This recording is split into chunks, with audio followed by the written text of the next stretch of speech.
Hi everyone, నేను మీకు ఈరోజు ఇంపార్టెంట్ అయినటువంటి కరెంట్ అఫైర్స్ గురించి చెప్పబోతున్నాను.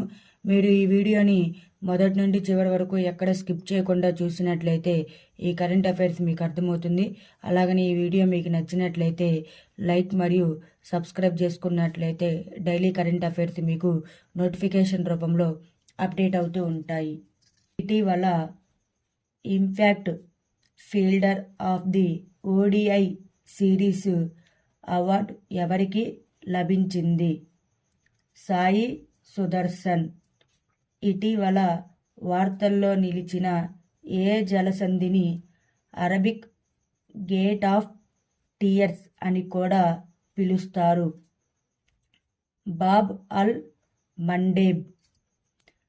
తలైహ్ మరియు నాసిర్ క్రూయిజ్ క్షిపణులను ఇటీవల ఏ దేశం ఆవిష్కరించింది?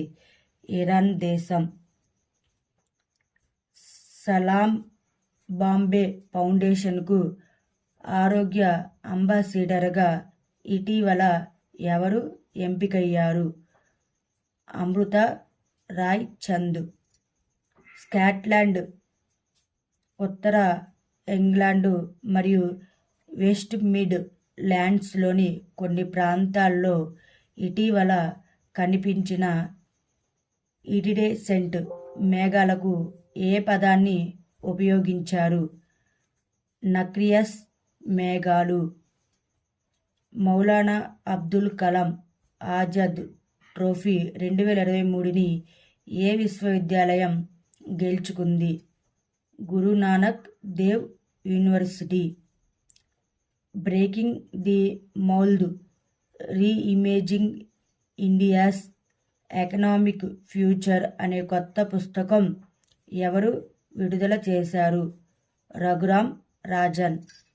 యూట్యూబ్ ఛానల్ 2 కోట్ల మంది సబ్స్క్రైబర్స్లను చేరుకున్న మొదటి ప్రపంచ నాయకుడు ఎవరు?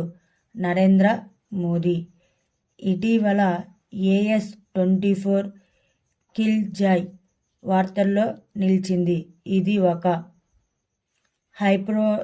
హైపర్సోనిక్ బాలిస్టిక్ క్షిపణి.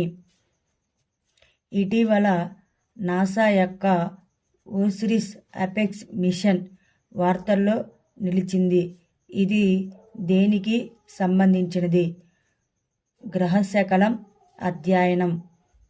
ఇండియా మొదటి ఆర్టిఫిషియల్ ఇంటెలిజెన్సీ సిటీగా ఏ నగరాన్ని అభివృద్ధి చేస్తున్నారు? Lucknow.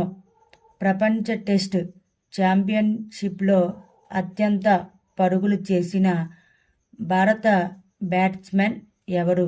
Virat Kohli.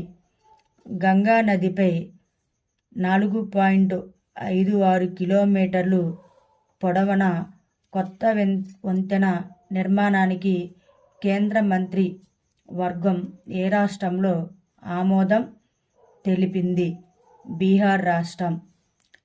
Indian Olympic association WFI యొక్క రోజువారీ వ్యవహారాలను ఎంతమంది సభ్యులతో నిర్వహించాలనే దానిపై తాత్కాలిక కమిటీని ఏర్పాటు చేసింది? 3. వీర్ బల్ దివాస్ను మనం ఏ తేదీన జరుపుకుంటాము? డిసెంబర్ 26.